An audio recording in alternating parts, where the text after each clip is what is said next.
छिंदवाड़ा में right to health bill के विरोध में चिकित्सकों तथा निजी चिकित्सालय का आंदोलन के दौरान सभी चिकित्सालयों में स्वास्थ्य सेवा बंद है।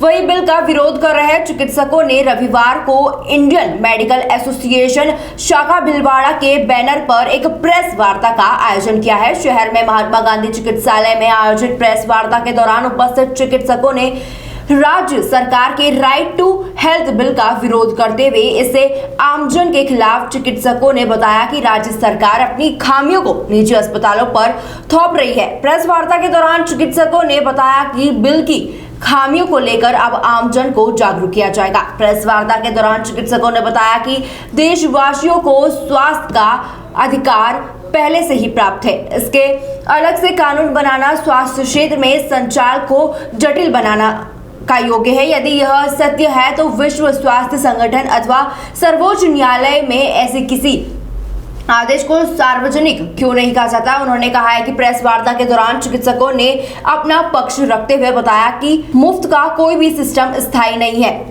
इस प्रकार का सिस्टम एक समय के बाद बंद होना चाहिए और बंद होने के बाद आंदोलन होता है। प्रेस वार्ता के दौरान चिकित्सकों ने राज्य सरकार पर वोट बटोरने के नाम पर इस प्रकार के बिल पारित करने का आरोप लगाया है। वहीं प्रेस वार्ता के दौरान बताया गया कि यदि सरकार पर रवैया तेज नहीं हुआ तो राजधानी में डॉक्टरों को पलायन होने से मजबूर होना पड़ेगा। वापस लेने के लिए जो हमने आंदोलन किया है, अगर सरकार नहीं सुनती है इस बात को कि इस बिल को नहीं लेती है वापस, तो ये आंदोलन और तेज करने के लिए 27 तारीख को एक हमने सांकेतिक रूप से पूरे भारत में जितने भी प्राइवेट चिकित्सक हॉस्पिटल हैं, क्लिनिक्स हैं या प्रैक्टिस जो करते हैं इंडिविजुअल लेवल पे, वो सभी कुछ पैरालाइज किया है, बंद किया है। और राजस्थान के लिए ये बहुत बड़ी बात होगी कि हमारी सरकार को सुनना चाहिए। कुछ वार्ता के लिए कल आमंत्रित किया था, लेकिन उसमें सुधार के लिए बुलाया था, तो हम वार्ता में भी सम्मिलित नहीं हुए, क्योंकि सरकार वहीं से कह सकती है कि इस बिल को हम यहीं रोकते हैं, क्योंकि आम लेवल पे चिकित्सकों को ये मंजूर नहीं है और इसमें कमियां रही है। इसको देखते हुए बिल को वापस लेना चाहिए, ये हमारी गुजारिश है। और वैसे बड़ा विश्वास है कि जितने पत्रकार बंधु हैं सब हर न्यूज़ के अंदर इतना अंदर तक जाते हैं, ये पिक्चर भी देखी, सब इस बात पे सहमत है कि किसी भी प्राइवेट पर्सन को डॉक्टर फोर्स नहीं कर सकते कि आप फ्री में काम करें। अब वो पैसा चाहे वो दे चाहे सरकार दे, कुछ भी मैकेनिज्म होना चाहिए।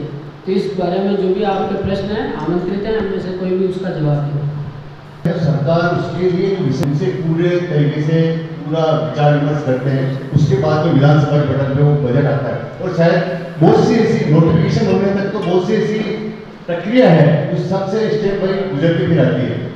ऐसा लगता है कि आपकी जो संस्था है सारे डॉक्टर्स की, और इनसे किसी से डिस्कस नहीं किया सरकार ने?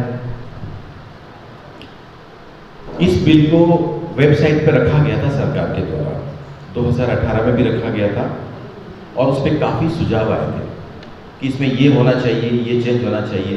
लेकिन ये सरकारी माध्यम से ही वहाँ से प्रेस रिलीज हुई है कि उसमें कोई बदलाव नहीं किया गया, किसी भी सुझाव को नहीं माना गया। ये एक बहुत ही कमी रही इसमें। आप 10 मार्च तक के लिए एसोसिएशन ने वार्ता करने के बाद इसको रोक दिया था कि सरकार को पूरा टाइम दिया था। सरकार और डॉक्टर्स के बीच में बहुत वार्ताएं चली, पर और वो सब जो पॉइंट हम आपको बता रहे हैं वो सब डिस्कस हुए और वो एग्री हो गए।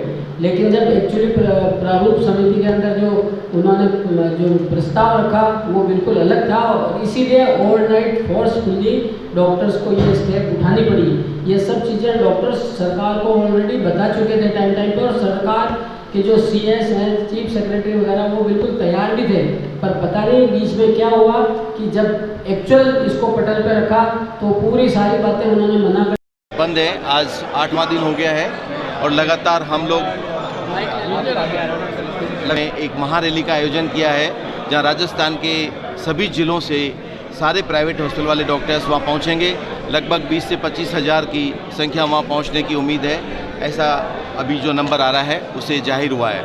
हम RTH बिल का विरोध करते हुए यहाँ तक आ गए हैं, क्योंकि RTH बिल में बहुत विसंगतियाँ हैं जिसमें हम अपनी सेवाएं लगातार नहीं दे पाएंगे। इसमें हमें काफ़ी मुश्किल पड़ रही है, क्योंकि उसमें कई चीज़ों की परिभाषाएं नहीं है, कई चीज़ों के पेमेंट का प्रावधान नहीं है, ना ही कोई डॉक्टर को अपील करने का मौका दिया गया है। जो हमारी जो संरक्षक कमेटी बनाई गई है उसमें चिकित्सक नहीं थे, तो कुछ सुधार तो उन्होंने किए हैं सरकार ने, लेकिन आरटीएच बिल में अभी भी बहुत कुछ होना बाकी है। या तो इसको हटा लिया जाए और या फिर इसमें पूर्ण रूप से जैसा चिकित्सक चाहते हैं उस तरह से कोई वार्ता हो तो उसमें कोई निर्णय हो। इस बिल की कितनी आवश्यकता है ये भी देखना बहुत ज़रूरी है, क्योंकि चिरंजीवी योजना और आरजीएचएस योजना पहले से ही चल रही है, जो आरटीएच से अच्छा हमको सुविधाएं दे रही है आम जन को। तो ये क्यों इसको बीच में लाया गया है, इसका अभी तक चिकित्सक को कुछ समझ नहीं आया है।